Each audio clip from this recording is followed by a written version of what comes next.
a locked box in Windsor long untouched and shielded from public view. Inside, they say, lies a private document from Queen Elizabeth II, not seen by Parliament, not shared with her own son. In it, she names Catherine, Princess of Wales, not Charles or Camilla, as the true future monarch. Is this the Queen's final act of reform, or the beginning of a royal crisis unlike any other? The British monarchy has always existed at the intersection of myth and law, ceremony and secrecy. But this alleged revelation, quietly tucked away in a sealed compartment within Windsor Castle, may shatter the carefully crafted equilibrium. For decades, Queen Elizabeth II reigned as a figure of stability, dignity, and unmatched tradition. Her every move, every word, every silence, calculated to preserve the crown.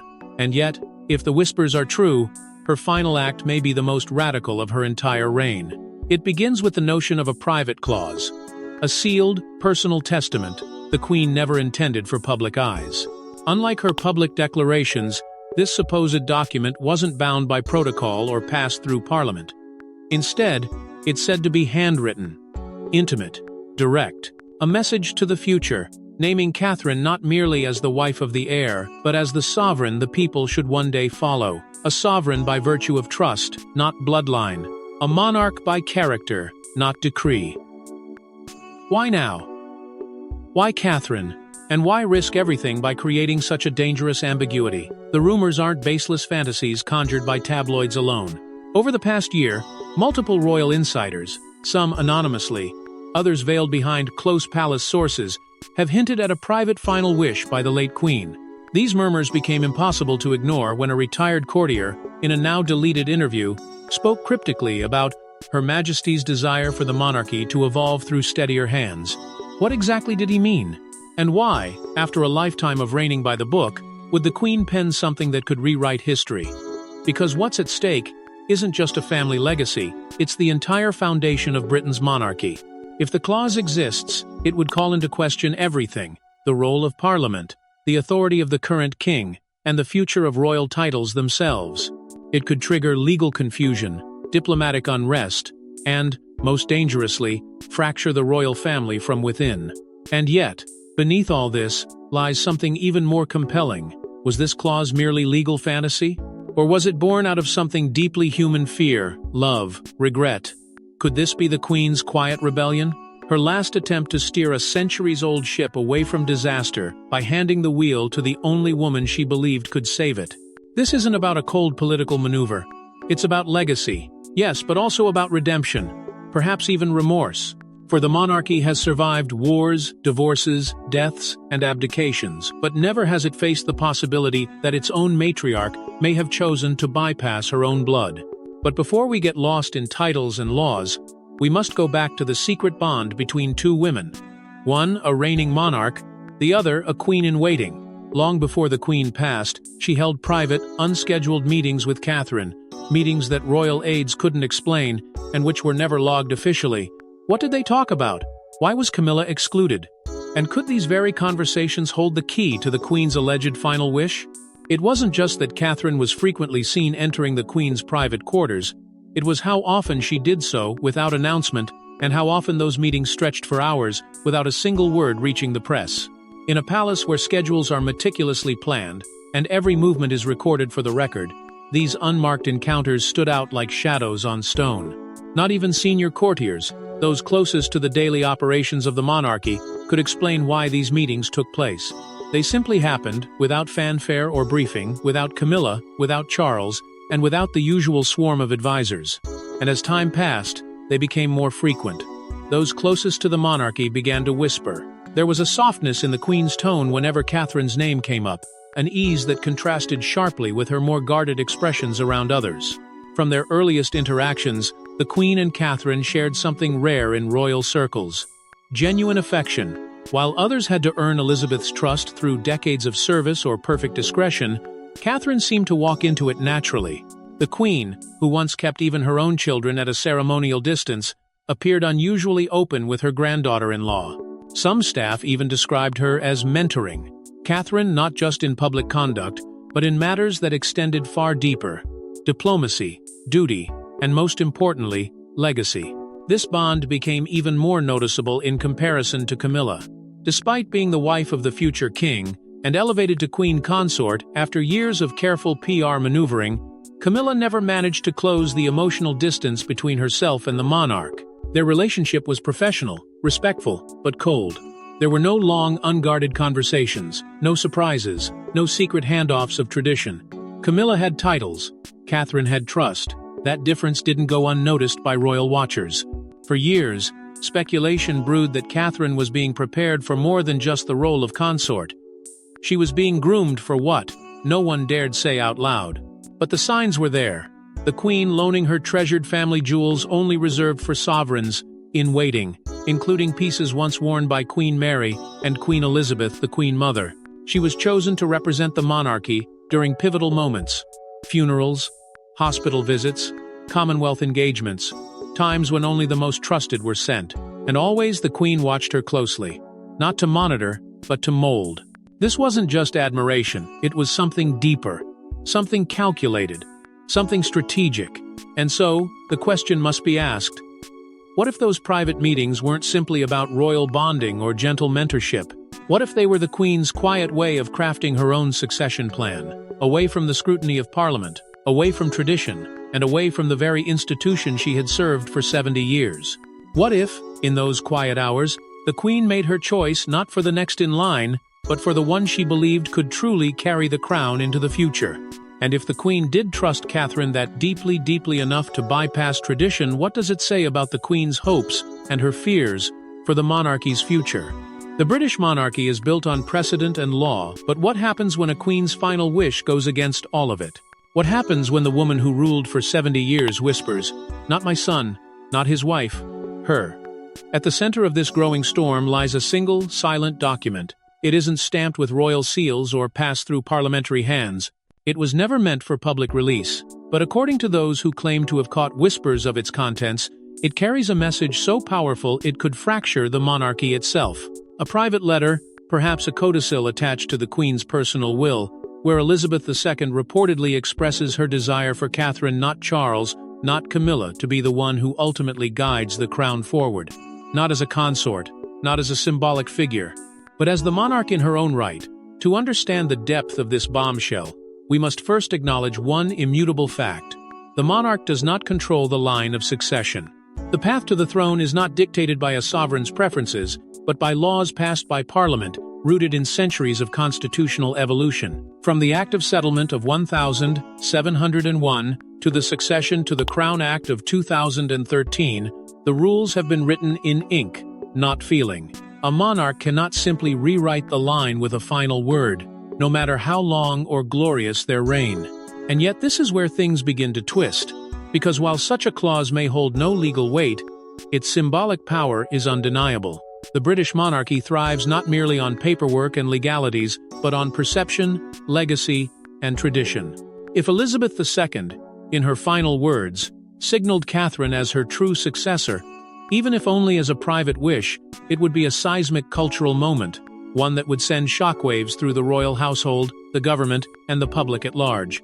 It would be a gesture dripping in meaning, a challenge to bloodline, to bureaucracy, and to the very institution she spent her life protecting. Royal historians have warned about this exact kind of moment, when a monarch's private intent is allowed to seep into public expectation. They call it the gray area of power, where sentiment begins to influence policy, where affection begins to shape governance. And in this case, it raises a chilling question. If a queen's dying wish contradicts the law of the land, who truly holds the power, Parliament, or legacy? This debate, legacy versus legality, is no longer theoretical. If the Queen truly wrote such a clause, even in confidence, then the emotional authority behind her words may prove more explosive than any constitutional argument. And that emotional power could change everything, especially if the people, already enamored with Catherine, begin to demand the future the Queen envisioned. But behind all of this, the whispers, the speculation, the debate brews a darker undercurrent. A fault line forming within the family itself. Because this isn't just legal chaos, it's emotional warfare. And it begins with one woman the Queen trusted more than anyone else. Camilla may be queen by title, but Catherine was queen by heart, at least to Elizabeth. The Queen saw something in Kate: grace under pressure, moral resolve, a rare ability to walk among people and still carry the crown with dignity. The difference between the two women was stark from the beginning. Camilla's journey into the royal spotlight was born of scandal, marked by years of public resentment and the long shadow of Princess Diana. She was never fully embraced, not by the press, not by the public, and not, it seemed, by the Queen. Despite every effort to rehabilitate Camilla's image, the whispers never faded, and the tension never fully lifted. The Queen, ever the master of quiet signals, never offered the same emotional closeness to Camilla that she did to Catherine. Not in gestures, not in presence, and certainly not in trust. Catherine, on the other hand, rose without resistance. Her path was not spotless because it was easy. It was spotless because she made it so. She entered the royal family not as a firebrand or disruptor, but as a calm, steady force. There were no scandals, no late-night confrontations with the press, no sudden lapses in decorum. Everything she did was deliberate, thoughtful, and always in service to the institution, not herself.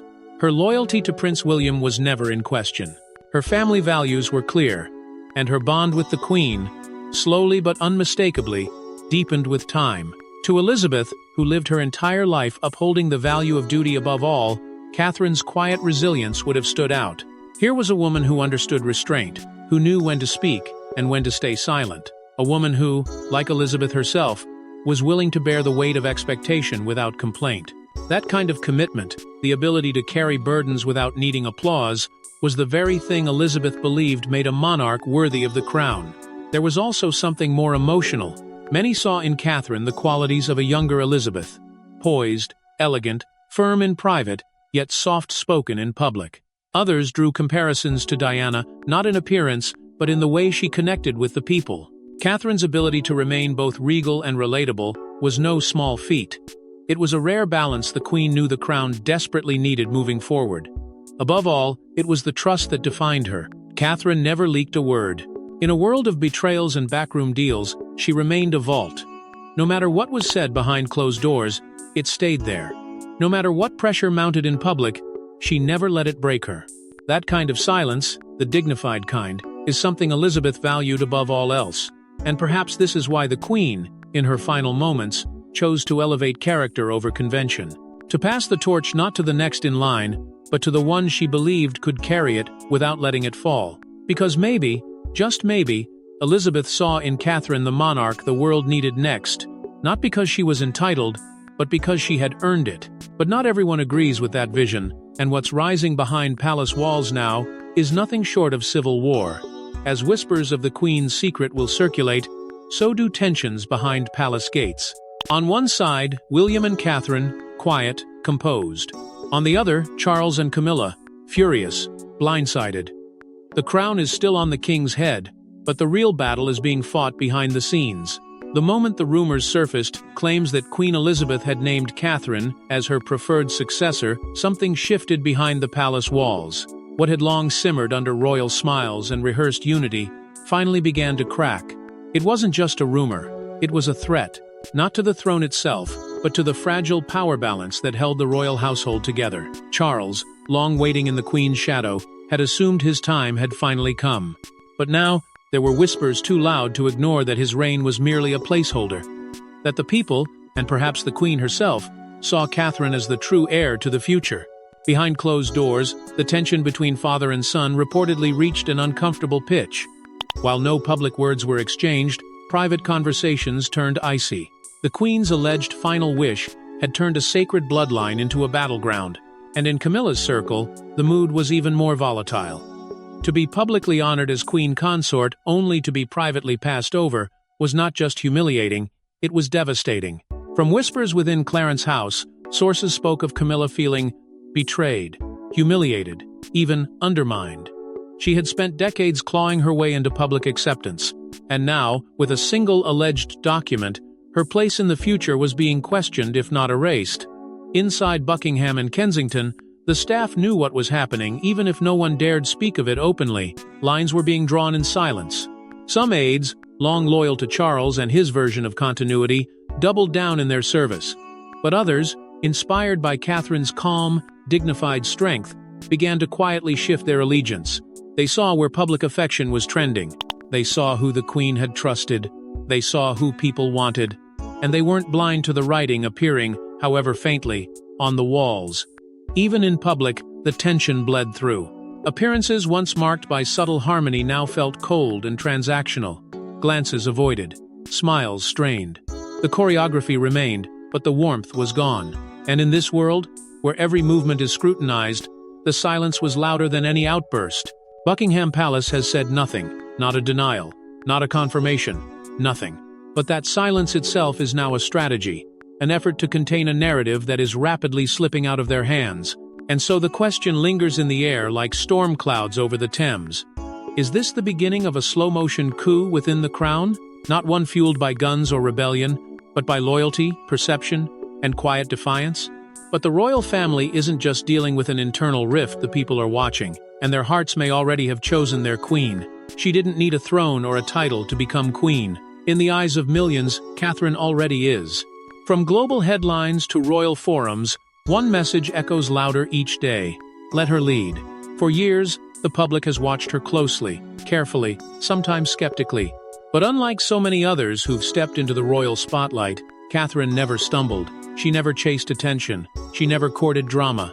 Instead, she earned respect in the oldest way possible, by showing up, by enduring, by carrying herself with quiet grace. And now, across the UK and beyond, her name has risen above protocol. Not just as a princess, but as the people's queen. Poll after poll tells the same story. When asked who they trust most within the royal family, the answer is almost always the same: Catherine. Not Charles, not Camilla, not even William. There's something about her that resonates far beyond titles and tradition. She embodies stability in an era that craves it.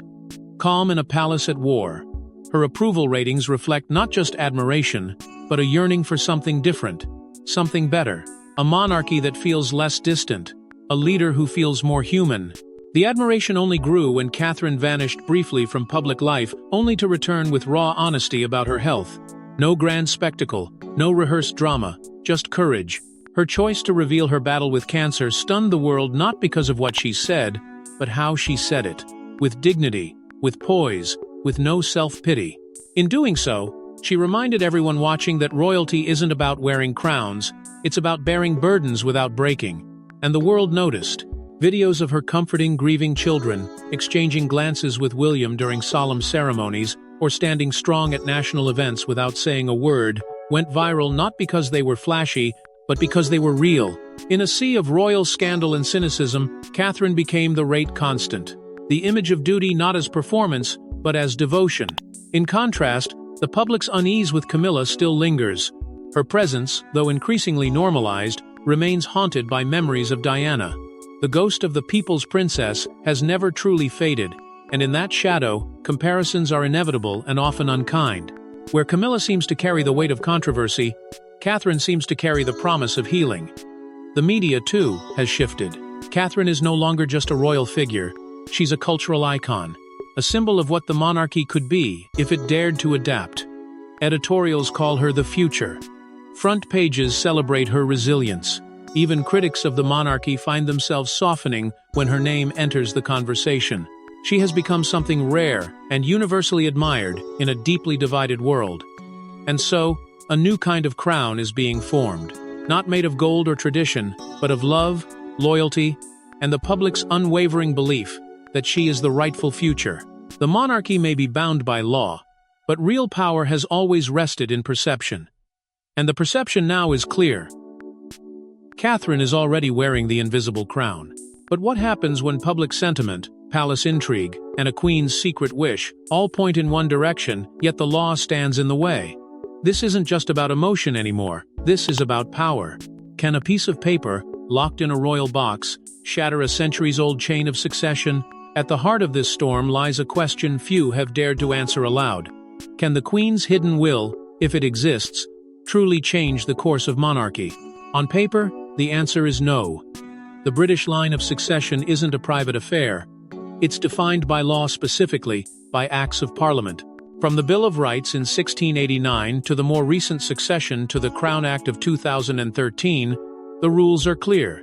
The crown passes down a predetermined line, and no monarch, not even one as revered as Elizabeth II, can rewrite that lineage with a stroke of a personal pen. So, then, Why does this alleged clause carry so much weight? Because in the world of monarchy, symbolism is everything. A monarch's blessing, even unofficial, can echo louder than the law. While Queen Elizabeth may not have had the legal authority to alter the succession, a heartfelt, written desire for Catherine to take the lead carries immense emotional and cultural force. It sends a message that Parliament, the palace, and the public would find impossible to ignore. And in Britain, where tradition bends but rarely breaks, such symbolic gestures can set the stage for something far more powerful than a statute, a movement. If the Queen's final wish aligns with the rising public sentiment, the pressure on Parliament could become unbearable. Monarchs may no longer govern politically, but they still shape the identity of the nation. And if the identity the people now crave is embodied not by Charles or Camilla, but by Catherine, then legal gears, slow and ancient as they are, may begin to turn in her favor. It wouldn't be the first time the rules shifted to meet the will of the people. History holds its own secrets, abdications, compromises, rewritten protocols. Britain has made room before, when the cost of clinging to tradition became too high, but even the suggestion of rewriting succession is a dangerous game. Such a move would unleash a storm of political tension, party divisions, and ideological battles between monarchists and modernists. The very foundation of constitutional monarchy could be called into question. Would this be a victory for reform, or the beginning of its unraveling? Would it strengthen the crown, or expose its vulnerabilities? And would Catherine, shouldering the weight of both public adoration and constitutional controversy, even want to rule under such conditions? Because what lies ahead isn't just a legal debate, it's a test of Britain's identity. Are titles sacred and unmovable, or do they evolve with the will of the people? If Parliament entertains even the discussion of this hidden will, it risks opening a door to something no one in the palace truly wants: uncertainty. And uncertainty, in the world of royalty, is the one thing more dangerous than scandal. The crown has always stood for order, but the Queen's final whisper may have lit a fuse of revolution. 3 paths lie ahead: one where Charles rules and tradition wins, one where the Queen's wish is honored and Catherine is crowned, and one where the monarchy fractures under the weight of its own secrets. The first path is the one most expected, and perhaps most feared. Charles remains king. Camilla stays by his side. The machinery of monarchy continues to grind forward untouched. No changes, no reform, no reckoning. It's the path of least resistance, but also the path with the highest risk of detachment. Public disillusionment, already simmering, could begin to boil. Whispers of favoritism, cover-ups, and ignored last wishes may linger like poison in the air. This route may preserve the law, but it may lose the people. And a crown without its people is a relic, not a reign. Then there is the second scenario, the unthinkable until now. Parliament, under pressure from mounting public opinion and the Queen's alleged written intent, intervenes. Symbolic reform is introduced. Catherine is elevated not through scandal, not through force, but through consensus. She becomes the monarch not by bloodline, but by public will. It's a bold move, one that would redefine succession for the modern age. Some would call it historic, others heresy. But make no mistake, this is not a fairy tale ending. It would come at a cost: political battles, generational divides, and a monarchy forever changed from its original design. Yet in this version, the institution doesn't fall apart. It evolves, and then, the darkest possibility is the third and final road. A fallout too explosive to contain. A palace that pretends nothing happened, while the world outside sees everything. In this version, silence breeds suspicion. The public begins to doubt. Trust crumbles. Anti-monarchist voices, long drowned out, find new strength. The Queen's unacknowledged wish becomes a symbol not of continuity, but of suppression. And in time, the weight of ignored truth shatters the crown's credibility. The result isn't Catherine or Charles, it's chaos. A nation torn between heritage and progress. A monarchy no longer seen as sacred, but obsolete. The signs of what's to come are already creeping in. Watch Catherine's movements. If she begins taking on more symbolic power, appearing at high-level state functions, representing the crown abroad, shouldering responsibilities beyond her current role, it may signal a shift in the wind.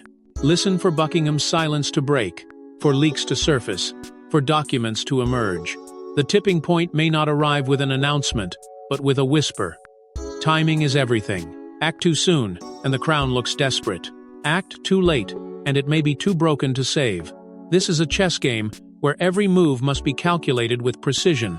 One wrong step, and centuries of tradition could collapse like a house of cards. And at the heart of it all lies one question, unanswered and echoing across the corridors of power. Was the Queen's final act one of love, desperation, or revolution? And so, the world waits. Not for a coronation, but for the truth. Thanks for watching. Don't forget to like and subscribe, and we will see you in the next one.